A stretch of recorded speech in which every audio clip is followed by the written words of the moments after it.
Good afternoon, Mr. Reyes. I am doing week 3, part C, make your own video. Choose an item in your house and provide an instructional video on how that everyday item can be utilized as a tool during OT intervention that targets visual perceptual skills. Be sure to include an occupation-based goal to work on, the activity, the performance skills, and the client factors and how you would grade the activity up or down.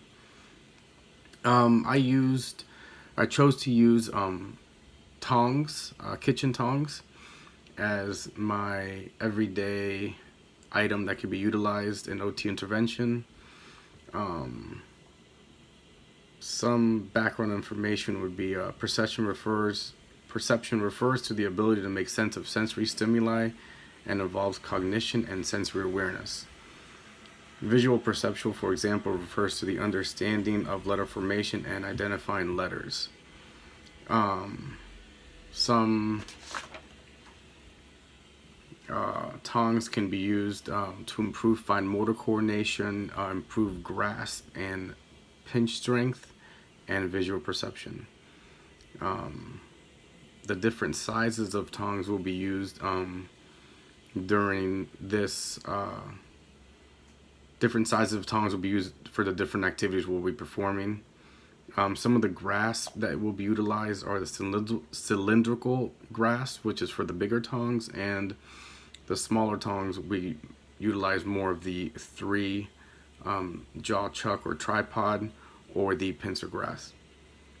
My goal is for elementary school child to improve handwriting skills. And like I said earlier, the activity is going to be kind of using different size tongs to pick up objects off a table or inside of a basket or something like that. And we will start bigger and proceed to smaller tongs, and that's how I would grade the activity. Some client factors, more specific body functions.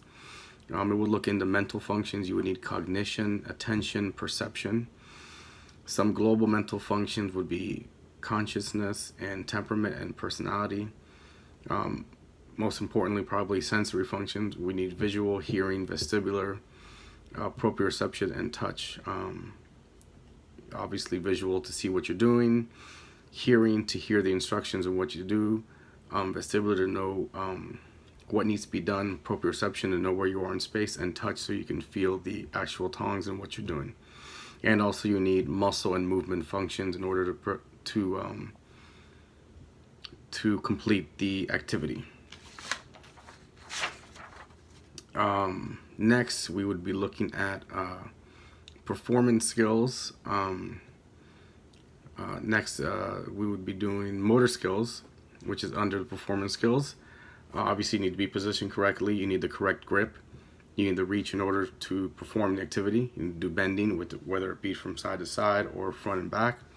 You need in order to manipulate your fingers and hands in order to complete the task, and coordination to also complete the task. Process skills, kind of went over them a little bit, but we need attention. You need to choose the correct tool and the correct tong in order to complete the task. The uses of the tongs would be in order to use it correctly on what you're doing, handle the tool correctly. You need to initiate the process of the activity, continue the activity,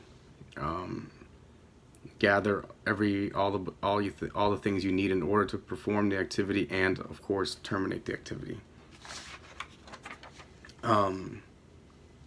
In speaking to a classmate, I kind of asked for their opinion as to what they would do and get a sense of, since I don't work in peds a lot, I kind of went the peds route, and they said that sometimes they use it, well, it wouldn't really be peds, it would be more for adults, but kind of wanted to get a little bit of their opinion on it, and they said sometimes you use it with RA and OA patients. Let's say, for instance, they can't grasp a plate in order to clean the plate at the end of a meal. They would use the tongs to hold the plate. It makes it easier for them that they're allowed to clean it like that. So I thought that was pretty interesting. And I've actually used this a tongs activity where I work at, where we had a basket with the little circular little puff balls. I don't know what they're called, the little pom-poms, I think they're called. And you would have patients working on with a bigger tong to reach inside, grab one of them, bring it out, and then vice versa. Then you would, once they were done, you'd put them back in. And you would grade it in the sense that you would maybe use small beads with smaller tongs, and you would have them do it in order to work on more fine motor that way. So, and at the end,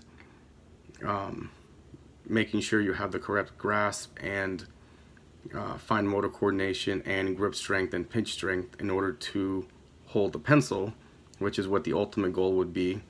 That would work on making sure that you can have that correct grip in order to hold the pencil or pen or whatever it is you're using in order to complete handwriting skills. Hopefully I didn't, go on left field, but hopefully this will do good, and thank you.